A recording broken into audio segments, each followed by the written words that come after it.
Hello peace minders, I hope you are doing great in your life. आज के session में हम discuss करते हैं एक जनरेशन की, जिसे मैं बोलती हूँ एडोलेसेंट्स, मतलब कि एडोलेसेंट्स में नहीं, जो लेट टीन्स होते हैं एंड अर्ली 20s होती है, उनके बारे में। इन्हें हम सबसे ज़्यादा यंग और एंथुसियास्ट ग्रुप कहते हैं। सो जो ये यूथ है, ये जो टाइम है, ये बहुत ही अच्छा टाइम होता है। यहाँ पे हम नई चीज़ें एक्सपीरियंस करते हैं, हम नए लोगों को एक्सप्लोर करते हैं, नई चीज़ों को एक्सप्लोर करते हैं और हमारी लाइफ में बहुत सारा फ़न होता है। पर यहाँ पे हम कुछ ऐसी मिस्टेक्स भी करते हैं जिन मिस्टेक्स को करने के बाद भी जाके अगर कभी वो चीज़ें हमारे दिमाग में आती हैं तो हमें बहुत ज़्यादा रिग्रेट होता है। तो आज के सेशन में हम यही डिस्कस करेंगे कि जब हम यंग होते हैं तब हम ऐसी कौन सी मिस्टेक्स करते हैं जिससे कि हमें बाद में रिग्रेट हो सकता है, और अगर उस चीज़ को आप जान लेंगे तो उस चीज़ पे आप अभी से वर्क कर सकते हैं ताकि बाद में जाके आपको रिग्रेट ही ना हो। So let's start it. Point number 1, they try to please everyone. ये चीज़ मैंने भी की है। जब मैं छोटी थी, स्कूल में थी, कॉलेज में थी, तब हमारे जो साथ में इतने सारे क्लासमेट्स होते हैं, तो वहाँ पे मुझे लगता होता था कि मैं हर किसी के साथ रहूँ और हर किसी के साथ मैं अच्छे से रहूँ। मुझे चाहिए होता था कि हर कोई मेरे बारे में अच्छा सोचे और अच्छी बात ही करे, और मैं उसके लिए बहुत सारी मेहनत करती थी। किसी को कुछ पसंद था, किसी को कुछ पसंद था, तो मैं उन सब के हिसाब से चलने लगी थी। और ऐसा करते करते मुझे ये समझ आया था कि मैं दूसरों के हिसाब से चलते चलते मैंने खुद की आइडेंटिटी कहीं खो दी है। जब मुझे ये चीज़ अभी फ़ील होता है तो मुझे बहुत रिग्रेट फ़ील होता है कि उस टाइम मैंने ये क्यों किया, क्योंकि अब मुझे ये बेसिक चीज़ें पता है कि हम हर किसी को खुश नहीं कर सकते, क्योंकि हर किसी का अलग अलग ओपिनियन होता है, उनकी अपब्रिंगिंग अलग होती है, तो वो अपने हिसाब से चीज़ों को लेते हैं। And you are not the one जो लायबल है हर किसी को खुश करने के लिए। तो क्यों करना है हमें हर किसी को खुश? तो गाइस, जो यंग जनरेशन, जो यंग ग्रुप मुझे देख रही है, प्लीज़ ट्राई टू अंडरस्टैंड, आप हर किसी को खुश नहीं कर सकते हैं। सबके अपने अपने ओपिनियंस होते हैं, and stop making efforts for that, क्योंकि उससे आप अपनी खुद की आइडेंटिटी को ही खोने लगते हैं, which is wrong. Point number 2, they don't save money.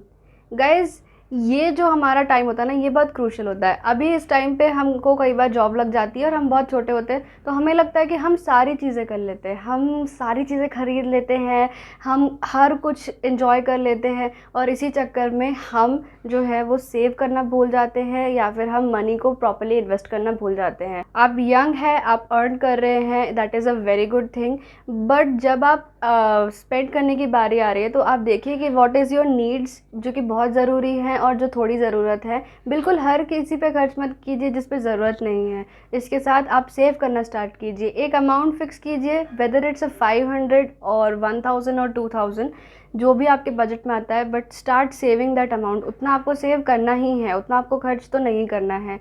इसके साथ साथ इन्वेस्टमेंट प्लान्स पे भी ध्यान दीजिए। अभी से करेंगे तो रिटायरमेंट के टाइम या जब आप एज्ड हो जाएंगे तब आपके पास एटलीस्ट कुछ पैसे होंगे जो कि आपके अपने होंगे, right. Point number 3, they spend money just to impress other. Again वही बात, हम दूसरों को इम्प्रेस करने में आ जाते हैं। ट्रेंड का नाम सुना है ना? चीज़ें जो भी ट्रेंड में चलती है, यंग लोग उसे सबसे ज़्यादा खरीदते हैं। क्यों? द फर्स्ट थिंग, ट्रेंड में चीज़ें आती कैसे हैं? हम ही खरीद के उनको ट्रेंड में लाते हैं। एनीथिंग जो सब खरीद रहे हैं, एनीथिंग जो सबसे ज़्यादा सेल हो रहा है, वो ट्रेंड में आता है, फर्स्ट थिंग। सेकंड थिंग, हमारे पास ये प्यारा सा डिवाइस है ना, फ़ोन, जिसके अंदर हमें बहुत सारे एडवर्टीज़मेंट्स मिलते हैं। आपने सुना होगा ना, कितने सारे सेल्स चलते हैं। एंड ऑफ सीज़न सेल तो समझ आता है, एंड ऑफ रीज़न सेल क्या होता है? रीज़न ही नहीं है उस सेल का, फिर भी उन्होंने लगा रखा है। दैट मीन्स आपके पास भी खरीदने का कोई जेन्युइन रीज़न तो नहीं होगा, तब भी आप खरीद रहे हैं। पर हम ये चीज़ करते हैं, ट्रेंड के नाम पे, फैशन के नाम पे बहुत सारी चीज़ें हम ऐसी खरीद लेते हैं जिसकी हमें ज़रूरत ही नहीं होती है, दूर दूर तक नहीं। कई बार ऐसा होता है कि कोई ड्रेस देख के हमें बहुत अच्छा लगता है, बट वो ड्रेस मेरे बॉडी टाइप पे सूट ही नहीं करेगा, पर क्योंकि हर कोई खरीद रहा है तो मुझे भी खरीदने की ज़रूरत है। और ये एटीट्यूड बिल्कुल गलत है, ये एटीट्यूड से हमें बचना है।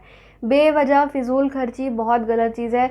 आप अगर अच्छे दिख रहे हो तो आप किसी भी कपड़े में अच्छे दिखोगे, और अगर आपको लगता है कि आप अच्छे नहीं दिख रहे हो तो प्लीज़ अपने ऊपर काम करना स्टार्ट कीजिए और पैसे इस तरह से वेस्ट नहीं करिए। Next point is they give up very easily. जो यंग लोग होते हैं ना, उनमें जितना ज़्यादा पोटेंशियल होता है, उनमें डोपामिन रश भी उतना ज़्यादा होता है। तो कोई भी चीज़ हम किसी का देखकर स्टार्ट तो कर लेते हैं, बट 2 दिन बाद हमें उसे छोड़ देते हैं। क्यों? क्योंकि हमें उस पर इंटरेस्ट नहीं आ रहा होता है और बेसिकली हमारा डोपामिन रश हमें वहाँ पे नहीं मिलता है।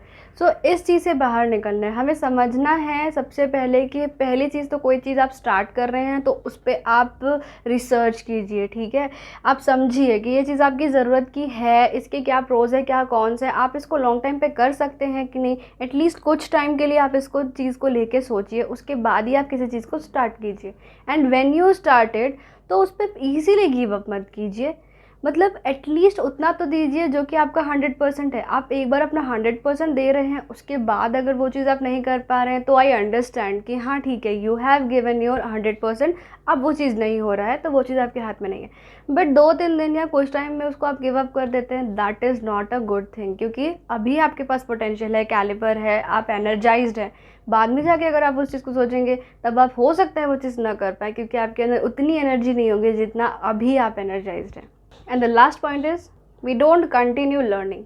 गाइस, लर्निंग का मतलब ये नहीं होता कि आप कॉलेज की पढ़ाई कर रहे हो, स्कूल की पढ़ाई कर रहे हैं, आप बुक्स उठा के पढ़ने लग गए। नो, लर्निंग का मतलब होता है कि आप हमेशा अपने आप में इन्वेस्ट कर रहे हैं। अपने आप में इन्वेस्ट करने का मतलब होता है अपने स्किल्स पे इन्वेस्ट करना। आप अभी यंग हैं, आप स्कूल जा रहे हैं, आप कॉलेज जा रहे हैं, तो आप वहाँ पे इन्वेस्ट कर रहे हैं। साथ ही साथ आप अपने स्किल डेवलपमेंट में भी इन्वेस्ट कीजिए। क्योंकि अगर आप एक बार स्किल डेवलप कर लिए, फिर जब आपकी जॉब लगती है या फिर आप अपना बिजनेस स्टार्ट करते हैं या फिर आप खुद को सेल्फ एम्प्लॉय करते हैं किसी भी तरीके से, या अपना पैशन फॉलो करते हैं, वहाँ पे आपके स्किल्स काम आएंगे। गाइस, एक बार सीखा हुआ कोई भी स्किल आपको कहीं ना कहीं ज़रूर काम आएगा। So why not invest on yourself? Why are we wasting time on scrolling phone and social media? So these were things जो आपको हेल्प करेगा आपको इम्प्रूव करने के लिए। अभी से स्टार्ट कर दो and you will never regret in your age times. इसे अपने फ्रेंड और फैमिली के साथ शेयर कीजिए जिसको इसकी ज़रूरत है। मुझे अपने सजेशंस कमेंट बॉक्स में बताइए। I will meet you in the next video tomorrow. Much love and God bless.